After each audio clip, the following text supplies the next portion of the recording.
Hello everyone. Today we will discuss problem on pointing vector. अगर हम Poynting vector की बात करें तो लास्ट वीडियो में हम डिस्कस कर चुके हैं पॉइंटिंग वेक्टर। पॉइंटिंग वेक्टर को हम एस वेक्टर से डिनोट करते हैं। It is energy transmitted per unit area पर यूनिट टाइम, तो energy upon area into time. हमें पता है एनर्जी अपॉन टाइम क्या होता है आपका, energy upon time is power, power upon area. ठीक है भाई। अगर मैं इसकी यूनिट की बात करूं तो यूनिट जो पॉइंटिंग वेक्टर की हो जाती है एनर्जी की क्या हो जाती है आपकी, जूल पर यूनिट एरिया की मीटर स्क्वायर और टाइम की सेकंड। तो कभी कभी हम इसकी यूनिट से भी पता करेंगे कि हमें क्वेश्चन में क्या गिवन है। और जूल पर सेकंड क्या हो जाता है आपका, वाट पर मीटर स्क्वायर। तो हम इसे यूनिट की अकॉर्डिंग भी क्वेश्चन में गिवन होगा, तो उस यूनिट के अकॉर्डिंग हमें पता चलेगा कि पॉइंटिंग वेक्टर गिवन है या हमारी क्या वैल्यू गिवन है। अगर हम बात करें पॉइंटिंग वेक्टर को और कैसे डिनोट करते हैं, Poynting vector S is the cross product of electric field intensity and magnetic field intensity. अगर हम ए क्रॉस बी का फॉर्मूला लगाएं तो magnitude of A into magnitude of B into cos sine theta, sorry यहां पर क्या आ जाएगा आपका, इंटू साइन थीटा। और जब इलेक्ट्रिक फील्ड और मैग्नेटिक फील्ड इलेक्ट्रोमैग्नेटिक वेव में क्या होते हैं आपके, परपेंडिकुलर होते हैं, तो इनके बीच का एंगल थीटा की वैल्यू कितनी हो जाती है आपकी, 90 हो जाती है। तो आपको यहां पर पॉइंटिंग वेक्टर कितना मिल जाता है, तो पॉइंटिंग वेक्टर की वैल्यू मिल जाती है हमें EH। EH जो है these are the RMS value of electric field and H is the RMS value of magnetic field. अगर वो इसकी दैट इज एवरेज वैल्यू, अगर हम बोले तो एवरेज वैल्यू। अगर वो मैग्नीट्यूड वैल्यू की बात करें, टोटल वैल्यू की बात करें, magnitude of electric field calculate करें, तो हमें पता है कि E naught and H naught are in the form of magnitude of electric field and magnetic field. And what is the relation between RMS value and magnitude, which is ERMS equal to E naught upon √2। और H की वैल्यू बात करें, HRMS equal to H naught upon √2। तो अगर वो magnitude value पूछेगा तो उस केस में हम H नॉट की वैल्यू निकाल देंगे। H नॉट इक्वल टू हमारा √2E हो जाएगा और E not equal to √2E हो जाएगा, सॉरी ये H है, √2H हो जाएगा यहां से, इस इक्वेशन से ना, हमने इसी से तो चेंज किया है इसको। ठीक है भाई। दूसरा एक टर्म और है जिसका हम बहुत ज्यादा यूज करेंगे, करैक्टरिस्टिक इंपिडेंस। अगर मैं करैक्टरिस्टिक इंपिडेंस की बात करूं तो करैक्टरिस्टिक इंपिडेंस को हम ईटा से डिनोट करते हैं, जिसकी वैल्यू कितनी होती है, E अपॉन H RMS की टर्म में, या फिर अगर हम √2 और √2 इसमें पुट भी कर देंगे तो वो कैंसिल आउट हो जाएगा, या फिर हम कह दें E naught upon H naught equal to, ये कितनी होती है आपकी, √μ नॉट अपॉन एप्सिलॉन नॉट। और इसे कैलकुलेट करने के बाद म्यू नॉट और एप्सिलॉन नॉट की वैल्यू पुट करने के बाद म्यू नॉट की वैल्यू कितनी पुट करते हैं, 4 पाई इंटू 10⁻⁻7 और एप्सिलॉन नॉट की 8.85 इंटू 10⁻⁻12। तो इसे कैलकुलेट करने के बाद आपका कितना आ जाता है, 376.6। तो इसकी वैल्यू को हम ओम में आता है, इसकी वैल्यू को हम यूज करेंगे। कितनी वैल्यू को यूज करेंगे हम, E अपॉन H या E naught upon H not की वैल्यू को डायरेक्ट क्वेश्चन में 376.6 हम यूज करने वाले हैं, तो इसको हमें डायरेक्ट, ये रिजल्ट हमें डायरेक्ट याद होना चाहिए। अगर हम अपनी फर्स्ट न्यूमेरिकल प्रॉब्लम की बात करें तो फर्स्ट प्रॉब्लम है हमारी, if the magnitude of magnetic field in a plane is 1 ampere per metre, find the magnitude of electric field for the plane wave in free space. तो ये 2 marks में इस तरह की प्रॉब्लम आती है, वो इलेक्ट्रिक फील्ड की वैल्यू दे देगा या मैग्नेटिक फील्ड की वैल्यू दे देगा और आपको दूसरी वैल्यू को कैलकुलेट करा लेगा। तो इसमें इसने मैग्नीट्यूड ऑफ मैग्नेटिक फील्ड दिया है, यानी कि क्या गिवन है क्वेश्चन में, H not equal to 1 ampere per metre. ठीक है भाई, कैलकुलेट क्या कर रहा है उसने, magnitude of electric field calculate करना है। हमें पता है according to the definition of characteristic impedance, E not upon H not equal to कितना होता है हमारा 376.6। तो ई नॉट की वैल्यू हमें कैलकुलेट करनी है, तो ई नॉट इक्वल टू कितना हो जाएगा 376.6 इंटू एच नॉट, और एच नॉट क्वेश्चन में गिवन है तो कितना हो जाएगा 376 इंटू 1 इक्वल टू 376.6 वोल्ट पर मीटर। ठीक है भाई, तो this is the value of magnitude of electric field. अगर वो इसकी आरएमएस वैल्यू की बात करता, एवरेज वैल्यू की बात करता, तो हमें पता है E R M S equal to E not upon √2। तो हम ई नॉट की वैल्यू हमने कैलकुलेट कर ली, उसमें √2 से डिवाइड कर देते, उसकी एवरेज वैल्यू या E R M S value आ जाती। अब हम नेक्स्ट क्वेश्चन की बात करें, what will be the peak value of electric and magnetic field at the layer. तो क्वेश्चन में क्या गिवन है, एनर्जी पर यूनिट एरिया, और हमें पता है एनर्जी पर unit area is pointing vector S. तो एस कितना गिवन है आपको 1360 वाट पर मीटर स्क्वायर। ठीक है, कैलकुलेट क्या कराया है उसने, कैलकुलेट कराया peak value of electric field, यानी कि पीक वैल्यू के लिए maximum value magnitude E naught and magnetic field B not.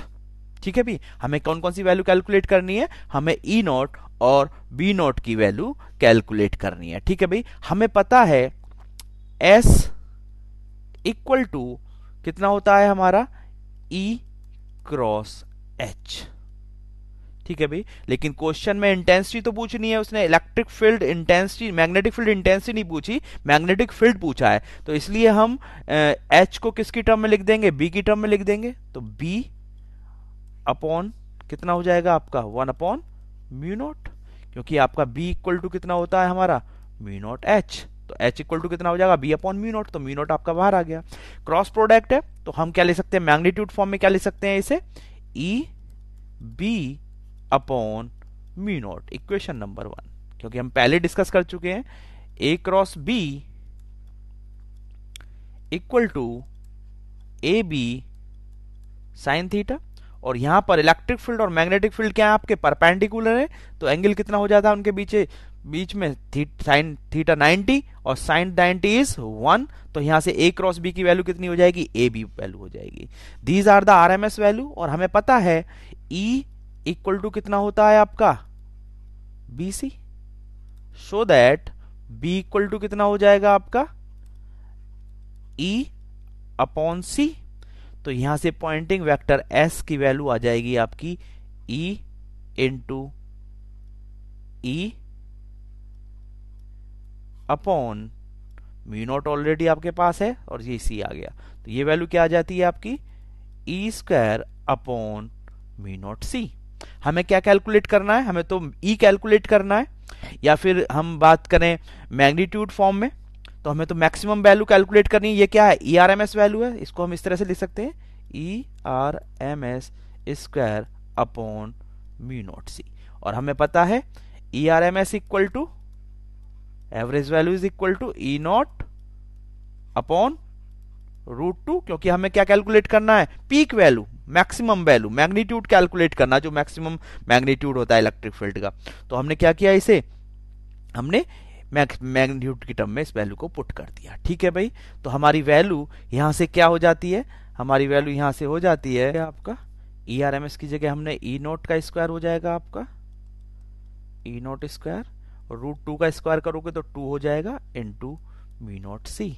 हमें तो ई नॉट की वैल्यू कैलकुलेट करनी है, तो E not square equal to, इसको इधर ले गए हम 2 म्यू नॉट सी इंटू एस।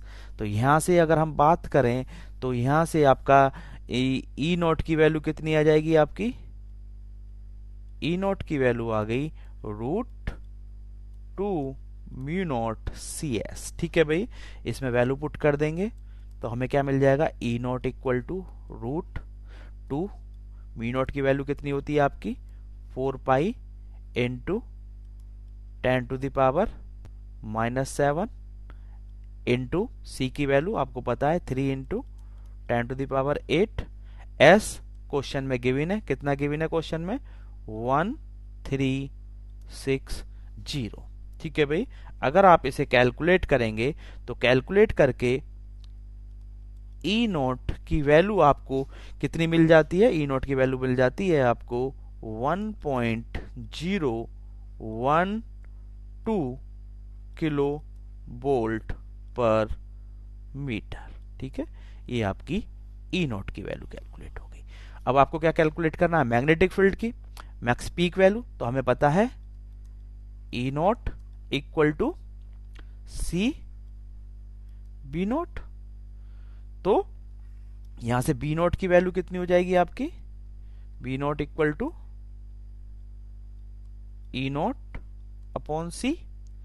ई नोट की वैल्यू आप कैलकुलेट कर चुके हो 1.012 into 10 to the power 3, kilowatt को 10 टू द पावर 3 लिख दिया, अपॉन सी की वैल्यू तुम्हें पता ही है 3 into 10 to the power 8।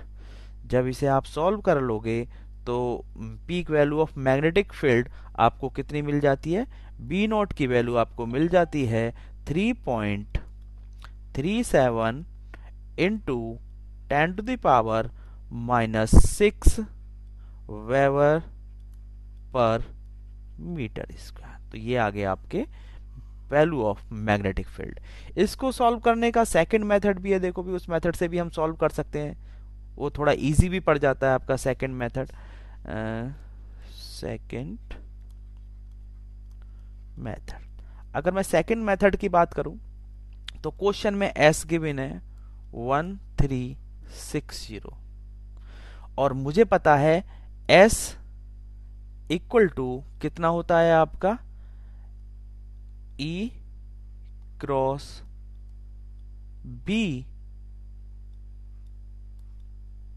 Upon mu nought. ठीक है, क्रॉस मैग्नीट्यूड फॉर्म में हम क्या लिख सकते हैं इसको,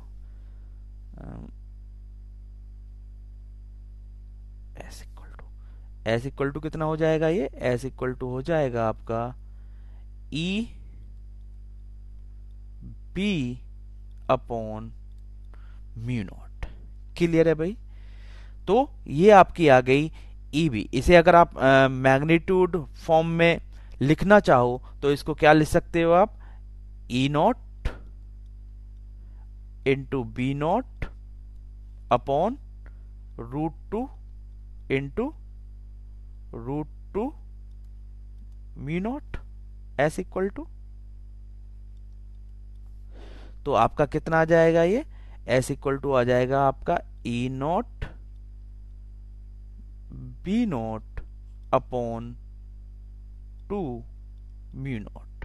ठीक है भाई, एस इक्वल टू, क्योंकि ई की वैल्यू कितनी होती है आपकी, ई की वैल्यू होती है ई नॉट अपॉन √2 और बी की वैल्यू कितनी होती है, RMS value of B is B not upon √2। ठीक है, √2 2 हो गया आपका। तो एस यानी कि E nought B not upon 2 mu nought equal to कितना आ गया आपका 1360। ये वैल्यू क्या है, क्वेश्चन में गिवन है एस की वैल्यू, और एस की वैल्यू हमने कितनी calculate, E nought B not upon 2 mu nought, तो ये कितनी हो गई 360। और according to characteristic impedance E not upon H nought होता है, E not upon H not equal to 376.6। ठीक है, इसको भी हम बी की टर्म में लिख देंगे तो कितना हो जाएगा, E not upon B not और ये म्यू नॉट आपका यहां आ जाएगा इक्वल टू कितना हो जाएगा, ये 376.6। ये आपकी इक्वेशन नंबर 2 हो जाएगी। दोनों इक्वेशन को मल्टीप्लाई कर दोगे आप, इक्वेशन 1 इंटू 2 कर दोगे आप, इक्वेशन 1 इंटू इक्वेशन नंबर 2। ठीक है भाई, तो आपको मिल जाता है E nought B nought upon 2 mu nought into mu nought E note upon B nought, ये भी बी नोट है आपका, इक्वल टू 1360 इंटू 376.6। यहाँ पर मी नोट से मी नोट कैंसिल आउट हो जाएगा, बी नोट से बी नोट कैंसिल आउट हो जाएगा। तो यहाँ पर आपको ई नोट की वैल्यू कितनी मिल जाती है, रूट ई नोट, और ये ई नोट स्क्वायर है तो ई नोट की वैल्यू रूट इधर चला गया, कितनी हो जाएगी आपकी 2 इंटू 2 भी इधर चला जाएगा, 1360 इंटू 376.6। जब इसे आप सॉल्व कर लोगे तो ई नोट की वैल्यू आपको कितनी मिल जाएगी, ई नोट पर की वैल्यू मिल जाएगी 1.012 है ना, बोल्ट पर मीटर। कितनी मिल जाएगी आपको, बोल्ट पर मीटर। ऐसे ही आप फिर इसमें बी नोट की वैल्यू को कैलकुलेट कर दोगे, E note equal to B naught C से। तो बी नोट की वैल्यू यहां से सॉल्व करने के बाद आपको कितनी मिल जाएगी, 3.37 into 10⁻⁻6 weber per metre square. ठीक है भाई, तो ये सेकंड मेथड था। नेक्स्ट क्वेश्चन देखते हैं। If the earth receive 2 calorie per minute per centimeter square solar energy, what are the amplitude of electric and magnetic field intensity है इस क्वेश्चन में। उसको जो पूछता है इसमें electric field magnetic field intensity पूछता है, वो इंटेंसिटी ऑफ रेडिएशन, यानी कि इस क्वेश्चन में जो वो पूछता है वो इलेक्ट्रिक फील्ड और मैग्नेटिक फील्ड की इंटेंसिटी पूछता है। गिवन क्या है आपको, क्वेश्चन को अगर ध्यान से पढ़ोगे 2 कैलोरी पर मिनट यानी कि एनर्जी पर यूनिट एरिया पर यूनिट टाइम, यानी क्या गिवन है आपको, एस गिवन है, S equal to 2 calorie per minute centimetre square equal to 2 calorie को जूल में कन्वर्ट करोगे तो 1 कैलोरी में कितने जूल आपके 4.2 जूल। मिनट को सेकंड में चेंज करोगे, 1 मिनट में 60 सेकंड, और सेंटीमीटर स्क्वायर को मीटर स्क्वायर में तो 10⁻⁻⁴। ठीक है भाई, जब इसे आप सॉल्व कर लोगे कैलकुलेट कर लोगे देखोगे आप, तो यहाँ पर आप सीधा सीधा 10 6 से और ये 0.7 6 7 जा 42 तो 0.7 आ गया 0.7।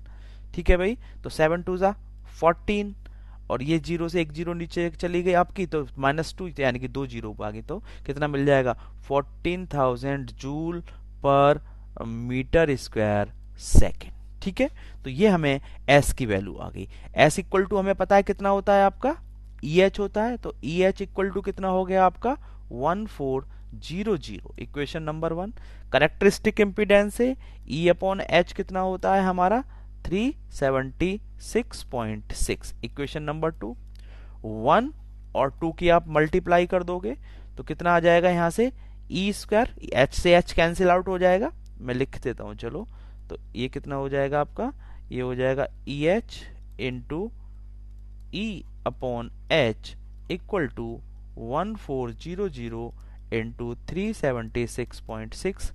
H से आपका H कैंसिल आउट हो गया, तो यहां से आपको जो ई स्क्वायर है उसकी वैल्यू कितनी मिल जाती है, ई स्क्वायर इक्वल टू मिल जाता है 1400 इंटू 376.6। तो ई की वैल्यू आप यहां से कैलकुलेट कर दोगे, स्क्वायर रूट हो जाएगा 1400 इंटू 376.6 का। तो जब आप इसे ई को कैलकुलेट कर लोगे तो ये लगभग आपकी ई की वैल्यू कितनी आ जाती है 726.2 वोल्ट पर मीटर। ठीक है, अब इस E की वैल्यू को आप इक्वेशन नंबर 1 में पुट कर दो, इस E की वैल्यू को हम इक्वेशन नंबर 1 में पुट कर देते हैं। तो put in equation 1, put in equation 1 हमने इस एच ई की वैल्यू को इक्वेशन नंबर 1 में पुट कर दिया। तो एच इक्वल टू इक्वेशन 1 से कितना हो जाएगा 1400 अपॉन ई इक्वल टू 1400। ई की वैल्यू कितनी आई है आपकी 726.2। और जब इसे आप कैलकुलेट कर लोगे तो एच की वैल्यू कितनी मिल जाएगी आपको, एच की वैल्यू मिल जाती है 1.928 एम्पियर टर्न मीटर। ठीक है भाई, कितनी मिल जाती है एम्पियर टर्न पर मीटर। ठीक है, ये एच की वैल्यू आ गई। लेकिन उसने क्या पूछा है उसमें क्वेश्चन में आपको मैग्नीट्यूड पूछा है, यानी कि ई नॉट पूछा है। तो ई नॉट की वैल्यू कितनी हो जाएगी आपकी √2e इक्वल टू √2। ई की वैल्यू अभी आपने कैलकुलेट की है। ई की वैल्यू कितनी आई है आपकी, ई की वैल्यू आई है इंटू 726.2। और जब इसे आप कैलकुलेट कर लोगे तो ई नोट की वैल्यू कितनी आ जाएगी 1026 वोल्ट पर मीटर। ये आपकी ई नोट की वैल्यू आ जाएगी। और एच नोट की वैल्यू कितनी हो जाएगी आपकी √2h।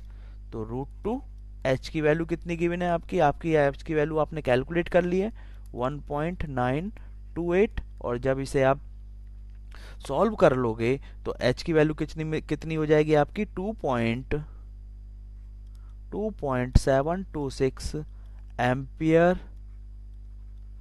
टर्न पर मीटर। ठीक है भाई, तो ये आपकी मैग्नीट्यूड वैल्यू आपकी आ गई, electric field intensity and magnetic field intensity. Next question है आपका, इस टाइप का क्वेश्चन बहुत बार आपका एग्जाम में पूछा जाता है। वो कह रहा है 100 watt sodium lamp radiating its power, यानी कि एक बल्ब लैंप है, ये एक लैंप है और ये अपनी पावर को यूनिफॉर्मली रेडिएट कर रहा है। ठीक है, कितनी पावर को एमिट रेडिएट कर रहा है 100 वाट की पावर को रेडिएट कर रहा है। Calculate the electric field strength and magnetic field strength at a distance of 5 metre, यानी कि इससे आपको 5 मीटर की डिस्टेंस पर रेडिएशन जब निकलते हैं तो क्या बनाते हैं स्पेरिकल फॉर्म बनाते हैं, स्पेयर बनाते हैं। ठीक है, तो 5 मीटर की डिस्टेंस पर आपको इलेक्ट्रिक फील्ड स्ट्रेंथ और मैग्नेटिक फील्ड स्ट्रेंथ पूछी है। ठीक है, क्या गिवन है, पावर आपको क्वेश्चन में गिवन है कि वो बल्ब पावर 100 वाट की पावर को रेडिएट कर रहा है। ठीक है, और रेडियस कितनी दी है स्पेयर की, रेडियस हो जाती है 5 मीटर, जहां पर हमें इस पॉइंट पर या कहीं पे भी हमें ई और इलेक्ट्रिक फील्ड स्ट्रेंथ और मैग्नेटिक फील्ड स्ट्रेंथ एच की वैल्यू कैलकुलेट करनी है। हमें पता है पॉइंटिंग वेक्टर एस क्या होता है आपका, पावर अपॉन एरिया। ठीक है भाई, एनर्जी पर यूनिट एरिया पर यूनिट टाइम, और एनर्जी पर unit time is the power, तो पावर अपॉन एरिया। तो पावर कितनी दी है 100 और स्पेयर का एरिया के लिए कितना लेते हो आप 4 पाई आर स्क्वायर। ठीक है, तो 100 इंटू अपॉन 4 पाई आर की वैल्यू कितनी हो जाती है आपकी, आर की वैल्यू 5 का स्क्वायर यानी कि 25 कितना टाइम 4 टाइम चला जाएगा 4, ये 4 से ये कैंसिल आउट हो जाएगा तो कितना बचेगा आपका 1 अपॉन पाई। ठीक है भाई, तो s की वैल्यू आपकी कितनी आ जाती है आपकी 1 अपॉन पाई आ जाती है। ठीक है भाई, तो या फिर s की वैल्यू को आप हम कितना कैलकुलेट करके कितना लिख सकते हैं इस, तो ये आपकी आ जाएगी 1 अपॉन पाई की value 3.185 into 10 to the power -1। ठीक है भाई, इसको हम और s इक्वल टू हमारा कितना होता है EH, तो EH की वैल्यू कितनी हो गई 3.185 into 10 to the power -1। According to definition of characteristic impedance E upon H equal to कितना होता है आपका, इक्वल टू हम लेते हैं 376.6, इक्वेशन नंबर 2 और इक्वेशन नंबर 1। फिर से दोनों इक्वेशन की मल्टीप्लाई कर दोगे तो मल्टीप्लाई करने के बाद आपको क्या मिल जाएगा, आपको ई स्क्वायर मिल जाएगा। तो ई स्क्वायर की वैल्यू एच से एच कैंसिल आउट हो जाएगा जैसे लास्ट क्वेश्चन में हमने किया था। तो ई स्क्वायर की वैल्यू कितनी आ जाती है आपकी 3.185 into 10 to the power -1 into 376.6 कहाँ से आया? Equation 1 multiply by equation 2। तो ई की वैल्यू के लिए क्या करोगे आप? इसका स्क्वायर रूट हो जाएगा। ठीक है भाई, 3.185 इंटू 10⁻⁻1 इंटू 376.6। और जब आप इस e की वैल्यू को कैलकुलेट कर लोगे तो आपको e की वैल्यू कितनी मिल जाती है यहाँ से कैलकुलेट करने के बाद? 10.95 वोल्ट पर मीटर। ठीक है, तो ये आपकी इलेक्ट्रिक फील्ड स्ट्रेंथ आ जाती है।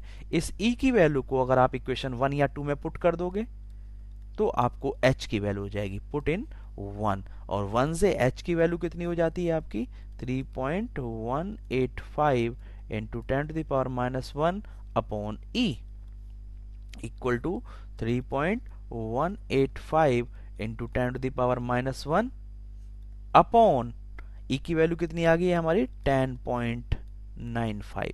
जब यहाँ से आप वैल्यू कैलकुलेट करोगे तो h की वैल्यू आएगी 0.0291 एम्पियर टर्न पर मीटर। ठीक है, तो ये आपकी इलेक्ट्रिक फील्ड स्ट्रेंथ आ जाती है और ये आपकी मैग्नेटिक फील्ड स्ट्रेंथ आ जाती है। तो ये हम इस वीडियो में हमने 4 क्वेश्चन डिस्कस किए हैं। नेक्स्ट वीडियो में हम रिमेनिंग क्वेश्चन डिस्कस करेंगे पॉइंटिंग वेक्टर के, क्योंकि एक क्वेश्चन आपका एंड सेमेस्टर एग्जाम में इस टॉपिक पर पूछा जाता है। ठीक है भाई, थैंक यू।